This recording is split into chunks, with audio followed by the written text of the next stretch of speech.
بسم اللہ الرحمن الرحیم۔ ایک دفعہ کا ذکر ہے کہ قاہرہ سے اسفان جانے والی گاڑی میں ایک عمر رسیدہ شخص سوار تھا۔ اس کی عمر کم و بیش 60 سال کے قریب ہوگی۔ اس کی وضع، قطع، لباس، بول چال، غرض کے ہر زاویے سے دیہاتی مگر جہاں دیدہ اور سمجھدار بندہ معلوم ہوتا تھا۔ اسٹیشن پر گاڑی رکی تو ایک نوجوان جوڑا اس گاڑی میں سوار ہوا اور اس بوڑھے دیہاتی کے بالکل سامنے نشست پر آن بیٹھا۔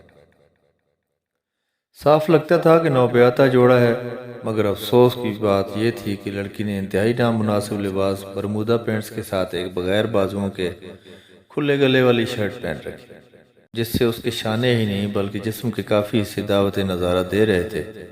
مصر میں ایسا لباس پہننا کوئی اچھوتا کام نہیں تھا، اور نہ ہی کوئی ایسا لباس پہنے کسی لڑکی کو دیکھتا یا تاڑتا تھا۔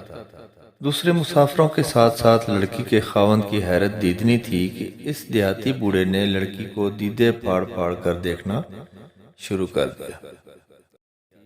چہرے سے اتنا پروکار اور محترم نظر آنے والے دیہاتی بوڑھے کی حرکتیں اتنی اوچھی تھیں کہ اس کی نظریں کبھی لڑکے کے شانوں پر تو کبھی لڑکی کی اوریاں ٹانگوں کا طواف کر رہی تھی۔ اوپر سے یہ کہ بوڑھے نے اب تو باقاعدہ اپنی ٹھوڑی کے نیچے اپنی ہتھیلیاں ٹیک کر گویا منظر سے تسلی کے ساتھ لطف اندوز ہونا شروع کر دیا تھا۔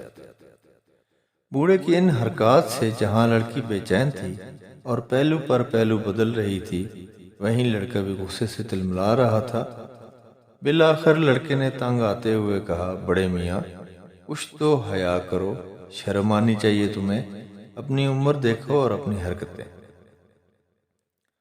اپنا منہ دوسری طرف کرو اور میری بیوی کو سکون سے بیٹھنے دو۔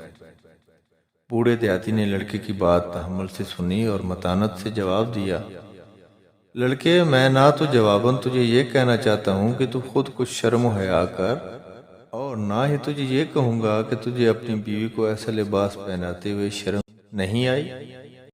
تو ایک آزاد انسان ہے، بھلے ننگا گھوم اور ساتھ اپنی بیوی کو بھی گھما، لیکن میں تجھے ایک بات ضرور کہنا چاہتا ہوں، کیا تو نے اپنی بیوی کو ایسا لباس اس لیے نہیں پہنایا کہ لوگ اسے دیکھیں؟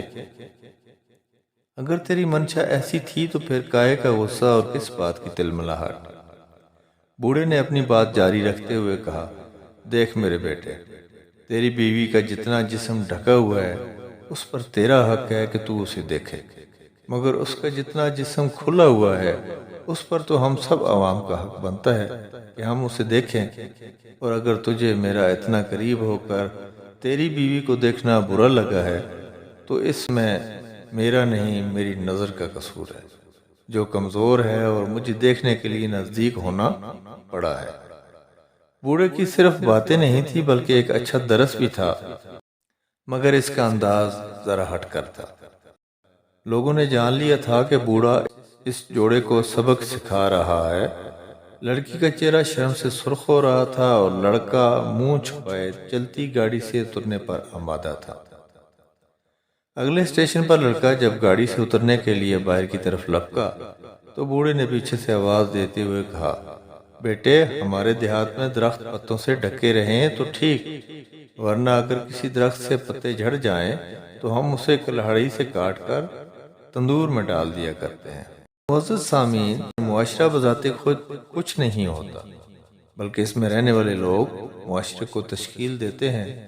اس لیے یہ ہم سب کی ذمہ داری ہے کہ اگر کوئی فرد یا افراد اس میں بگاڑ پیدا کریں یا پیدا کرنے کی کوشش کریں تو اس کا مناسب انداز سے سدباب کیا جائے۔ اللہ پاک سے دعا ہے کہ ہم سب کو دین سمجھنے اور اس پر عمل کرنے کی توفیق عطا فرمائے، آمین۔